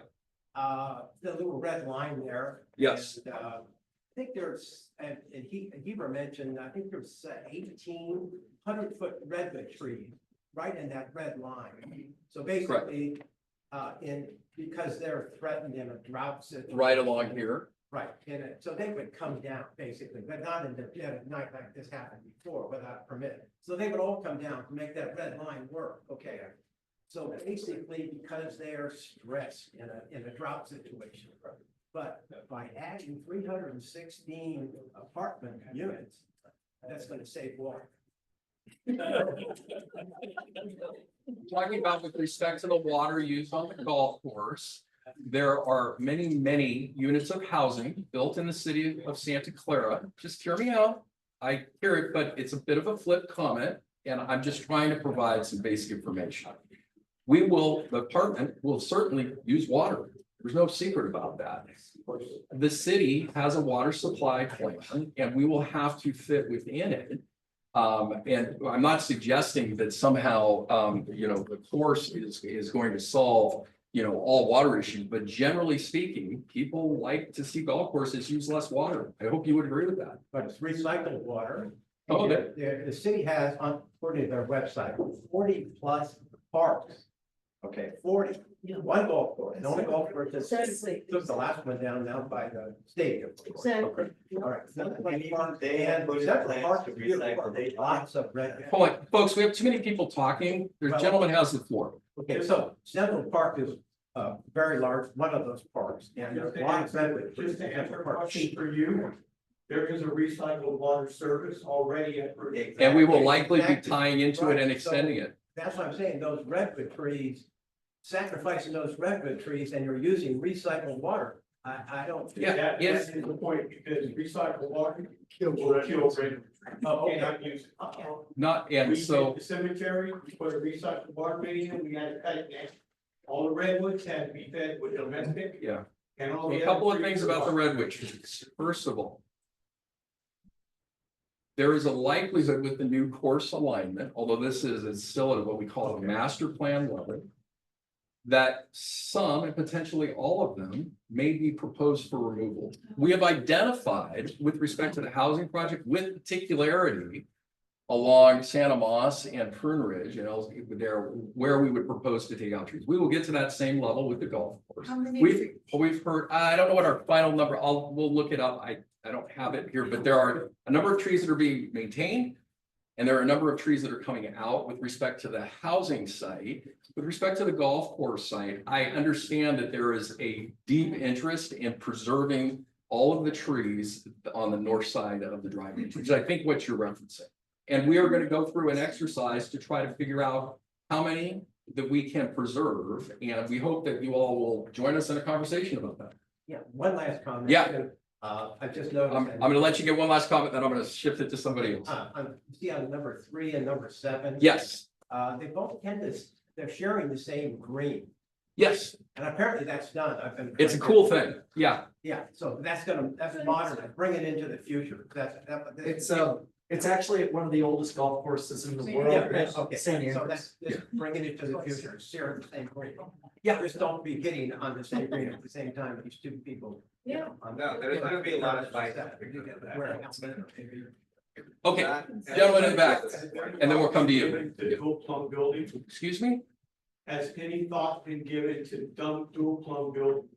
All the north side, Niner Stadium, all those commercial buildings out there, yeah, they have dual plumbing. Recycled for urinals, fountains, landscape. Has any thought been given to that? Same as the stadium. Yeah, it is a little harder to do in a residential context outside of landscaping, but Mitch, I don't think that we're planning to do that because most buildings today are not built for residential purposes, dual use other than for landscaping, which we, I think, are required to do and we're planning to do anyway. Okay, right here. All right. Let me ask a very simple question. Yeah. You talked about the scenic easement. Yes. right? Where do you live? I live in Los Gatos. Pull up the picture that, you know, the apartment's gonna look like. Yeah. Do you want something like that in your backyard? Well, Like that. I'm gonna make a comment to you and it's super subjective, but hear me out. I grew up in a building just like this. I Listen to me, give me a second, and it was affordable housing. Yeah, Okay, I'm all for that. Yeah. Right? No, he asked, I'm answering the question. No, I'm all for that. Yeah. I'm all for that. There's already trees and everything that's already there, right? Yes, And in Santa Clara, to Keeper's point, right? There are tons of buildings that are just sitting there waiting to be developed. But it's not the Right. same landowner. It's not the same like, It's not the okay, same so, landowner. all right. so This is- then- No. this is a Okay. fundamental policy question. It's a Okay. fair question. That's a fair Yeah. question. Absolutely. That's one point. Yeah, My second thing is. You guys own the land, right? the Devon family, yes. Yes. Yes. And you lease it to the golf course? The golf course, there's it's an operation. Touchstone Golf is the They operator, manage it. they're the tenants. The touch, you mentioned that nobody wants to reinvest in a golf course and all of that. No, I right? said that it's a multi-million-dollar investment. Right. The golf course doesn't today, Please bring couldn't up- support Yeah, this. please bring up that slide. Which one are you referring to? Like, you know, old golf courses, multi-million-dollar renovation, right? Which he's. Touchstone was recently acquired by another company. I'm sure you guys know that. Right? Yeah, Kemper Golf. Exactly, they want to get that place because they see some kind of revenue possibilities there, right? So don't say that. Well, they're 20. Well, they Unfortunately. operate, Go yeah, ahead. they operate 25 or 30 golf courses around the country. Sure. Touchstone does. No, so if that doesn't matter, right? Like, when you say nobody wants to, you know, Invest. invest, family in owns like, the you know, And there's been That's no fine, conversation that's fine. about, there's been no conversation about that. Yeah, we're Yeah, not, so- the family's not proposing to sell the golf course. What I'm suggesting is that, like every other golf course in the area that has gone through this similar sort of upgrades over time, it costs millions and millions of dollars to do. Today, the operation of the golf course just simply does not generate enough revenue to make the investment in the golf course standalone. So we're trying to find other ways to do it. And the housing will as an opportunity, so one supports the other. Well, Time it's- out, I'm just bringing time out, up a everybody, point. time out. I'm just bringing I- up a point I saying think, like, and I'm gonna comment on your first point. right, There is a policy question, ultimately with a general plan amendment and a rezoning, and modification of the scenic easement, all completely within the discretion of the city council to decide whether it's the appropriate policy decision to put housing here. Now, we think that this corner is an optimal location for a building of this size because of its location along a major thoroughfare. I appreciate that others may have a disagreement or a different opinion about that, but we have a view that it satisfies a very important objective for the city. I mentioned affordable housing again, and it's a hot button for me because, yeah, no, and I said, I'm not. so I've got 3 kids. They're all getting ready to go out into the world. Most are not going to be living here. I grew up in a very large family in Silicon Valley with 25 cousins. 2 of us still live in the valley. There's a reason for that. because housing is expensive and they can't afford to live here. So they've gone out of state into other places. We're trying to satisfy a bigger objective. I appreciate that others may have a different view about relative location and the importance of doing that. We'll have a lot of time to discuss that. And ultimately the council make the decision. I'm going to come to you after him in the back. Go ahead. Let me make one quick point here. My name is Saratoga. I'm vice chair of the planning commission. I cannot say that I'm pro or against this. I just came here to observe and listen.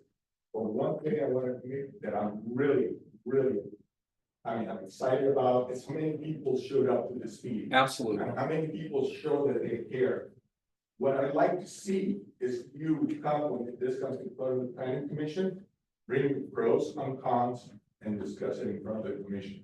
I really appreciate that because we work for you. The planning commission is for you, it's for all of the citizens of Santa Clara. So we're here to listen and to do what's best for the citizens. And let me just echo on that as we continue. Thank you very much for coming. So it is nice because a lot of these meetings were happening virtual for a lot of years. We're still doing it in a hybrid environment, but it is nice to see so many people. We have met with the homeowners association a number of times. I expect if you want to, that we will continue to meet with you in dialogue. We are going to be doing a bunch of other community engagement on a much wider basis. We've met with a bunch of neighbors one-on-one. There will be a bunch of additional community meetings. Have a good night, gentlemen.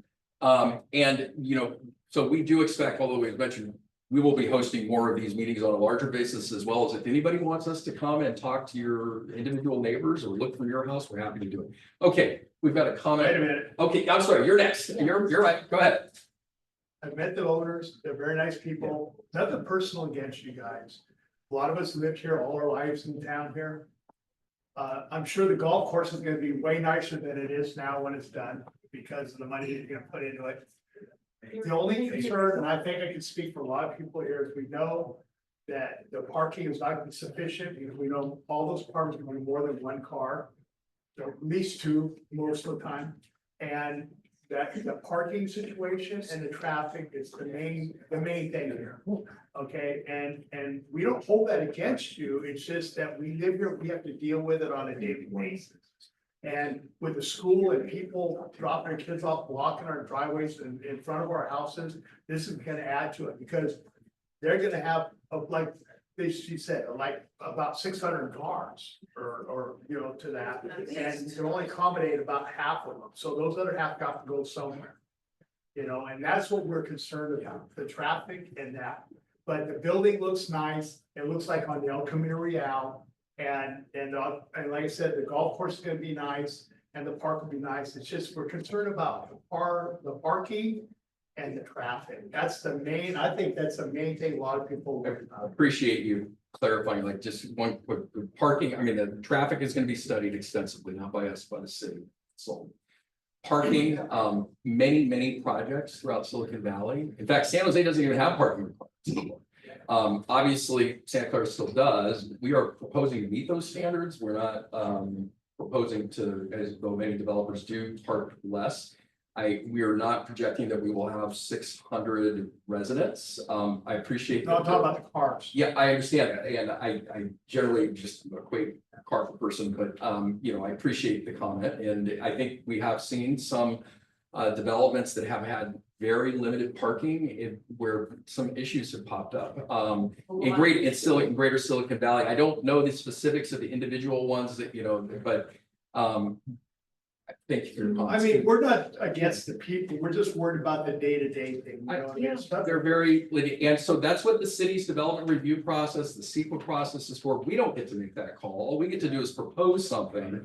And then the city staff gets to tell us, look, you comply with all of our rules and regulations and codes. And then the council gets to say, okay, once you did that, we either like it or we don't. Yes. Yeah, your first plan had 214 units.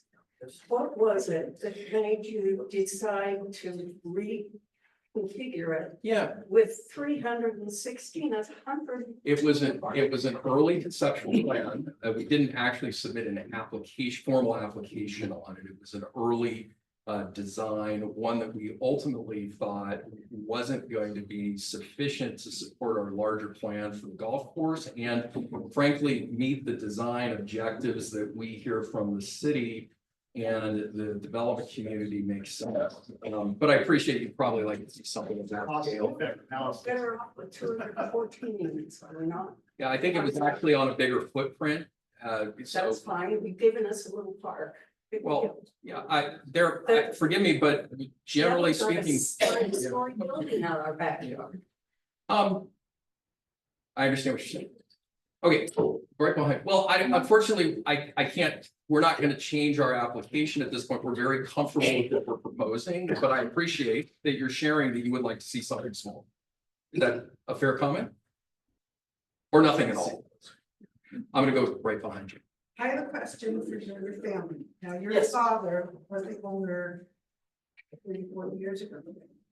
When in 79, when they built the condos, it was promised by your family that if they took that property and built those condos there, that the rest of it would be resolved, the rest of it. Why is your family changing its wishes? That's the scenic easement. Times change. Well, and the scenic easement it anticipated that there would be alterations. Again, It was a promise on that property that it would stay for 99 years. Actually, That's the word that we. It was a space golf course, not a 7-story building. So I think your view would be that the city should be essentially following the scenic easement to the letter and essentially not allowing any modifications to the portions. You got a permit to build the condos. Why are you changing? As I suggesting the scenic. No, I was just gonna say that the scenic easement, the document itself allows for a revision of the scenic easement, so. After if- 9 years? No, there's not a No, time provision. there's no, yes, I don't think that there's a time constraint. but It goes longer. There is a provision in the scenic easement for it to be amended, so I mean. And I certainly wasn't there, the city- unfortunately, I was actually putting sand in the sand traps in 1979.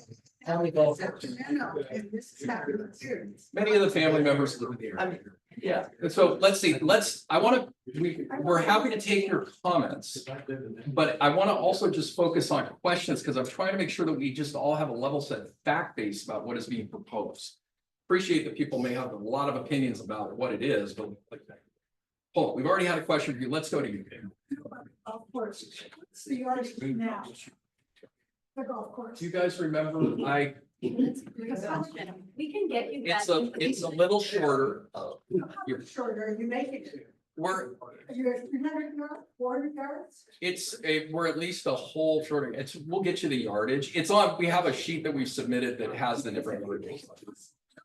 Want to go there? Well, funny enough, It's Friday. yeah, so we've spent a lot of time working with one of the premier golf course architects in the area in California to try to figure out a way. It makes no sense to invest in a golf course if people aren't going to play golf Well, on. that's what I'm saying. I understand that. I appreciate that. The quality of the course and the layout and the playability and the modernization, regardless of length, are the most important objectives.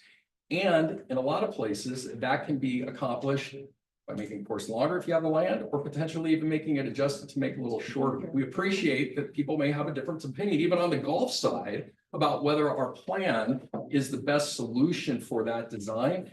I'm not an architect, I'm not a golf course architect, but I do work with a couple of them.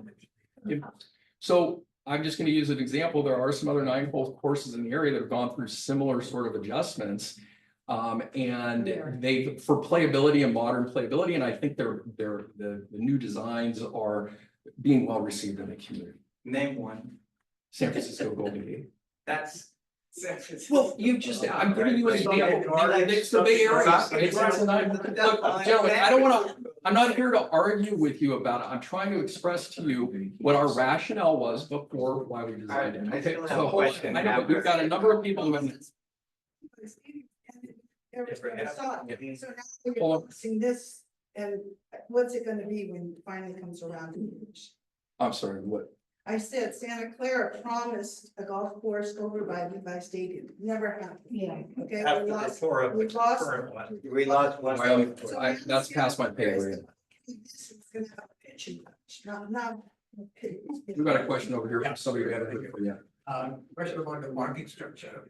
You mentioned there is apartment structure. Yes. Accommodate 300 cars about, and I think that from here said that. Can you just, I'm having a little bit of hearing because you're bouncing off the wall there. Yeah, go ahead. 400? 400. But there will be most likely more than 400. I think there was argument, right? My question is really, is there a plan to do the underground parking and to accommodate all the cars? Yeah, no, we are not. We originally proposed underground parking, nothing above grade.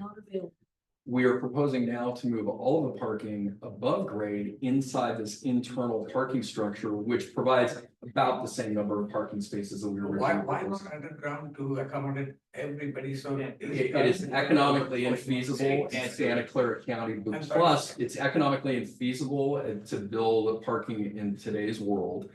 Underground and generally in Silicon Valley. The other thing is digging the hole to do that takes a year. It's super deep. It generates a lot more construction impact for the community. And we'd like to think that this approach is actually a kinder, gentler way to build an apartment community. I got a quick question. Hold on, How can do we go just really check deep? What off? if we just went down a little bit for maybe people's second car, their first car could go in here, maybe their second car? I hear you, you've all, a number of you might want to see us redesign it to consider below grade parking. That's certainly something that the city could direct us to do. I will say on behalf of the applicant, we won't pursue that.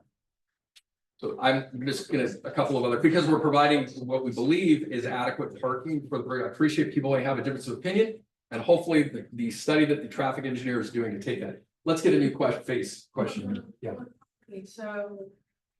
No, there's probably 2 cars per unit, no? Actually, that's not the case, but okay. I appreciate some people are using that as a place marker, but it's traditionally not the case in this sort of development. Well, I mean, aside from traffic, they could spill over into the neighbors' house, into the neighboring neighborhoods. Yeah. And start parking in the street, which is what we've seen time and time again, because adequate parking is not available.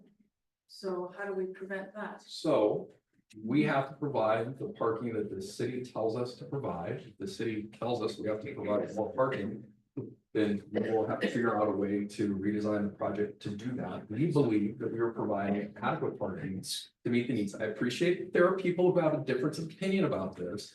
We believe that we are doing that and that we aren't going to have the spillover, if that is the, you know, the general comment that I've heard.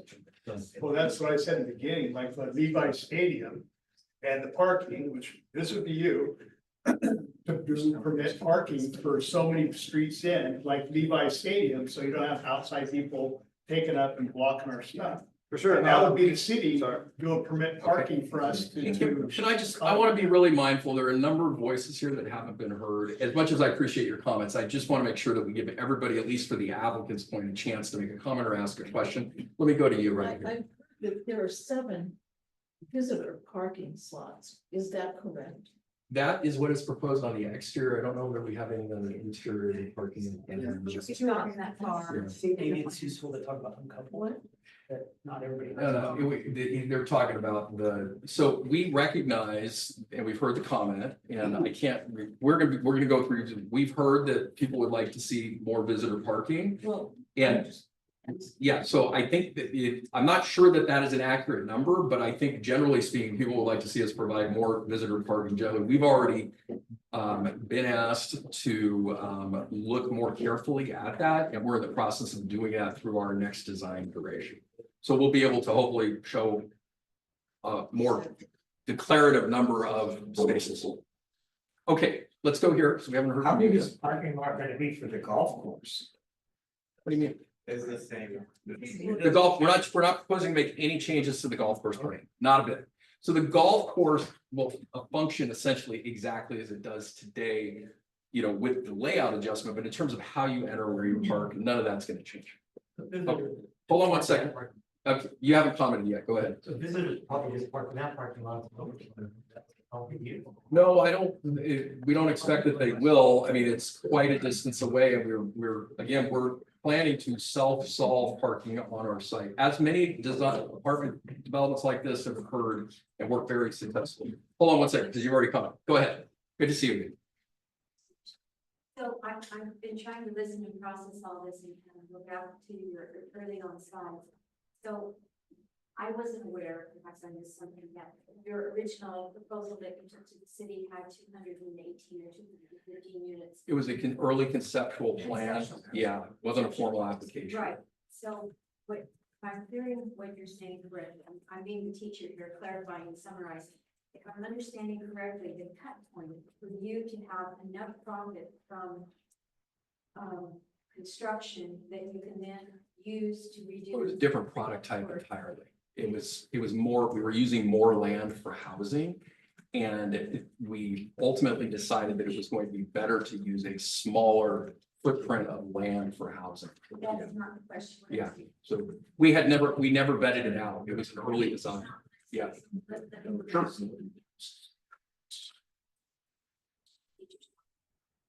So what I'm saying is, if I understand correctly from what you said about 10 minutes back, the cut point in the number of units that you need to construct in order to gain the revenue that you then put into the golf course is roughly 370. It's not as simple as just saying the number of units. It's the type of construction, the number of buildings. The two buildings were challenging to make work with underground parking at that number. So we decided to go to one building. So basically you need to scale.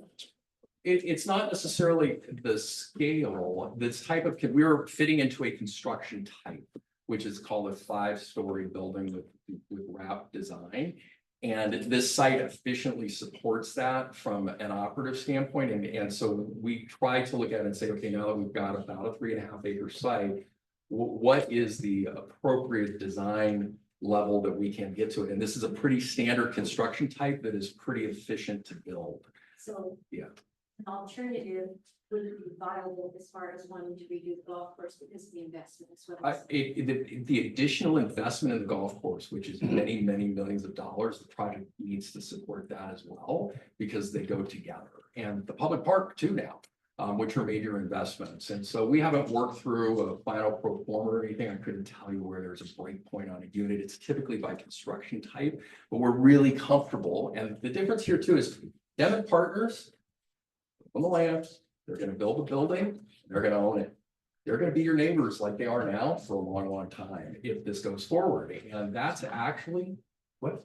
Yeah, that's our intent. Yeah, and so we're trying to find something for them and for you that'll work sustainably for the long term. Appreciate that people may have a disagreement. Hold on one second. I'm just going to go all the way to the back because he hasn't had a question yet. I'm going to go back over here if you haven't either. And then we want to be sensitive to time too. Go ahead. Thank you. Do you have renderings that show the entrance where cars will be coming and going? And then how many car lengths is it from the two intersections near there? How many That's my car biggest lengths? concern is just the danger. Yeah. I really think it's such. I heard your comments earlier. Yeah. Ultimately, I don't have a rendering tonight of that. We can certainly add an additional rendering to show the entrance between the park and in a little bit more detail. There is in the plan set, there's actually a full plan scale that shows the entrance. So we do have it.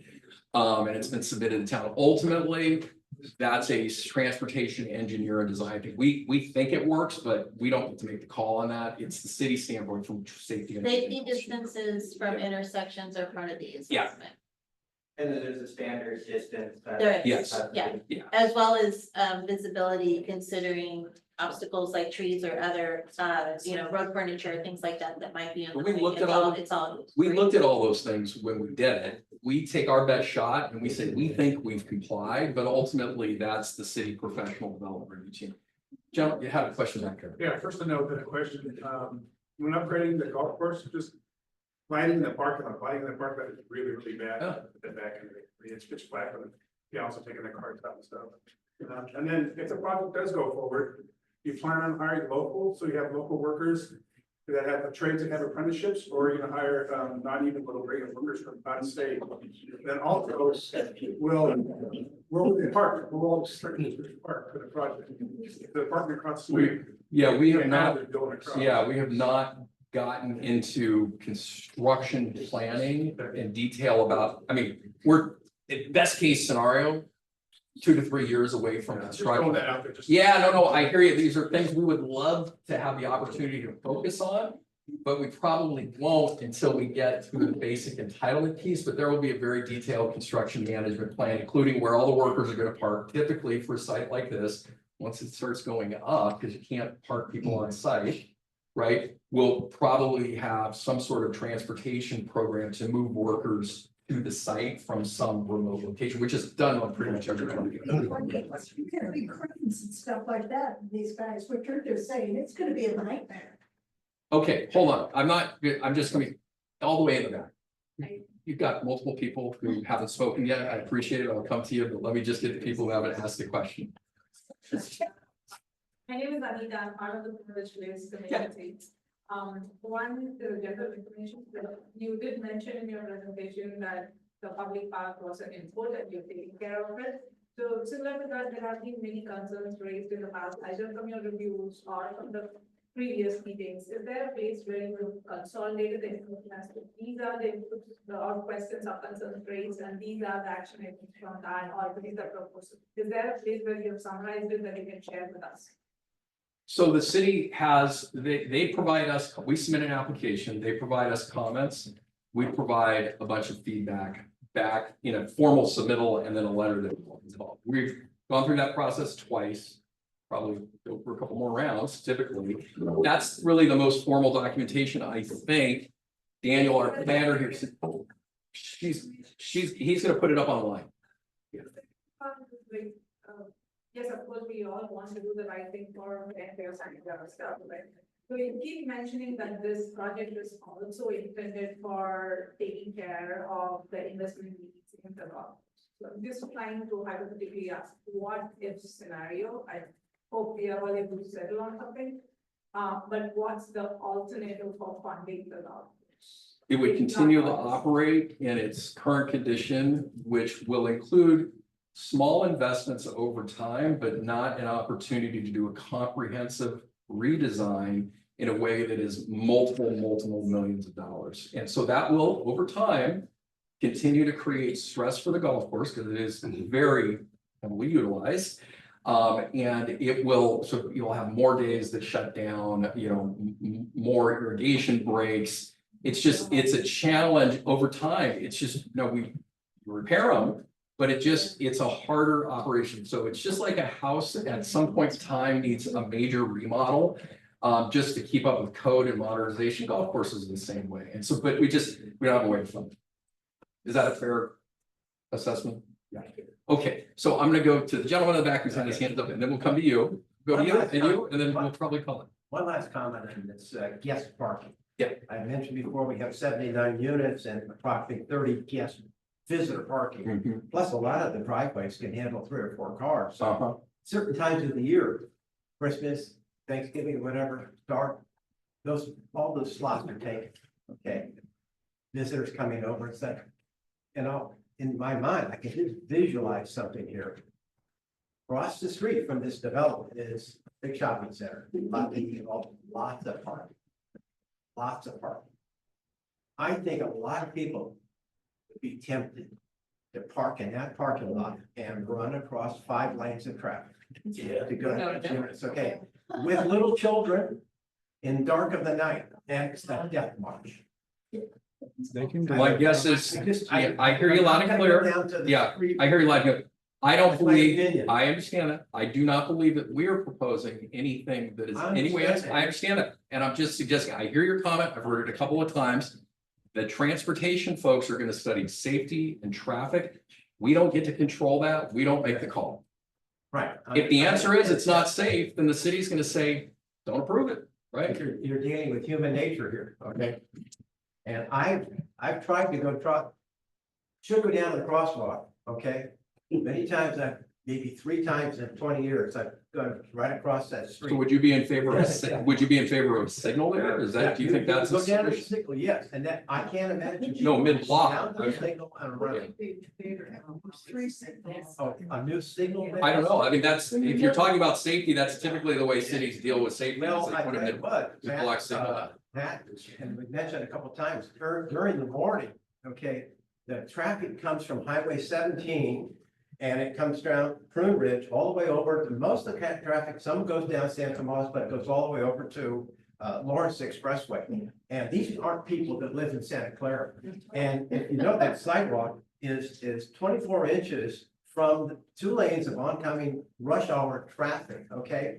And if you have a child walking to school down there, you're gonna need somebody from the city provide crosswalk people down there, because that's a very dangerous intersection. These cars are going fast and they don't care. Your comments They are, don't care. I hear you loud and clear.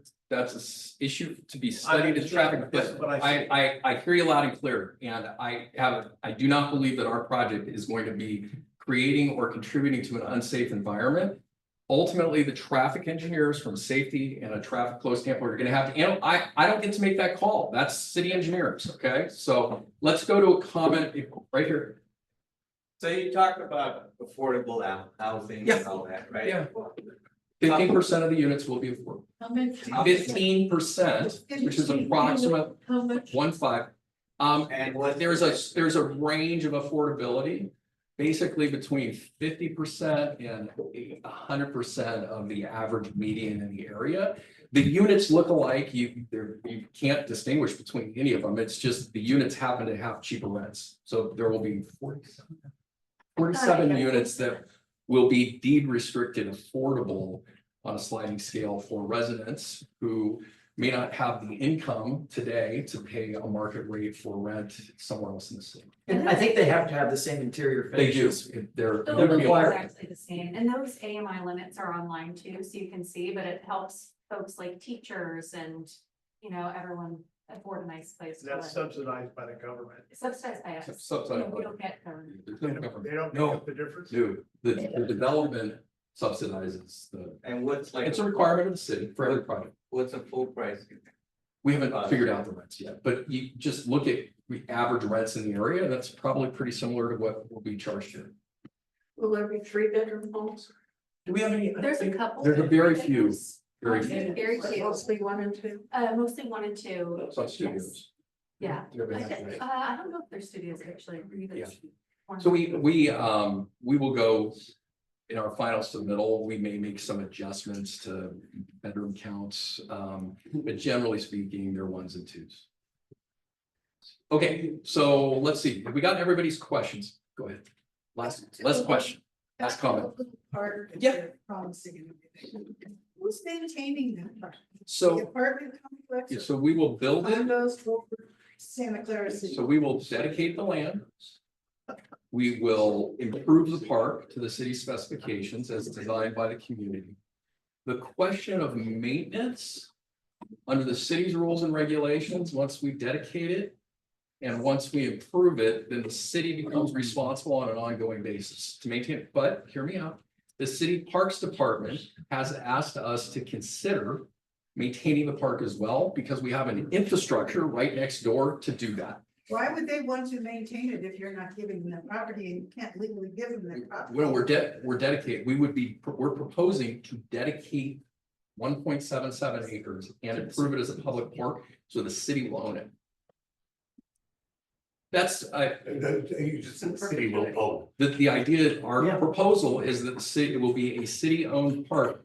Most communities, most cities want developers to dedicate land for parks, not pay just a fee that can be spent to make an improvement potentially somewhere else, not even in the direct neighborhood. And so, you know, we generally speaking, think that this is incredible opportunity and amenity for the community, but with respect to maintenance, in all instances, it is the city requirement to maintain their own publicly owned So parks. park They've is had- open to the city, not just people who live in that. Oh, no, yeah, no, this was open, it is meant to be a public park available to all residents, including the new ones. If they can find who- park. Well, can I It's just gonna be a add, parking, it's gonna be a parking space. can I just add one other comment about that? I think the city was surprised, honestly, that we offered to dedicate a park to them. Because very, very few apartment developers in the city of Santa Clara dedicate land. They just write a check and they give it to the city instead of building a park over the city. And the planner can confirm that. for me, but 100%. They were really in shock that we were willing to dedicate land for this park. Just in the interest of time, go ahead. I was gonna say, and working with Parks Department really closely with Gina there, and then we're hoping to work with the community too, to get feedback. We've gotten their initial round of feedback. And so if you guys have ideas on what you'd like to see at the park, we would love to. And we're- Well, yeah. I don't mean to be negative, and I know a lot of people have been aiming it right at you. But as a longtime resident, I have been in Santa Clara for 56 years. It's doubling back on a promise that was made to us. That's what I'm talking about. Yeah, yeah. And you're living in the Summerwoods, right? No, I live in Lower Hey, with that, Plains. I'm gonna just call community meeting number one to a close. I want to thank everybody, at least on behalf of the applicant, the CEQA team and the city. Thank you very much all for coming out. We expect that over the next year, we will have more of these, and I hope you all will join us. If anybody wants us to come and meet with them individually or in a smaller group format, we're happy to do it, to talk about anything and everything. And Daniel has my contact information. It'll also be on our slide deck, which will include, so we can put up on. And that'll be posted. Yes, So. well, I'll give it to him. I assume he'll post it. It's exactly the same one that we've provided to you guys. Bye, everybody. Thank you, guys. Thanks, Dave. There was one thing that you said I wanted. Yeah, thank you so much. It's,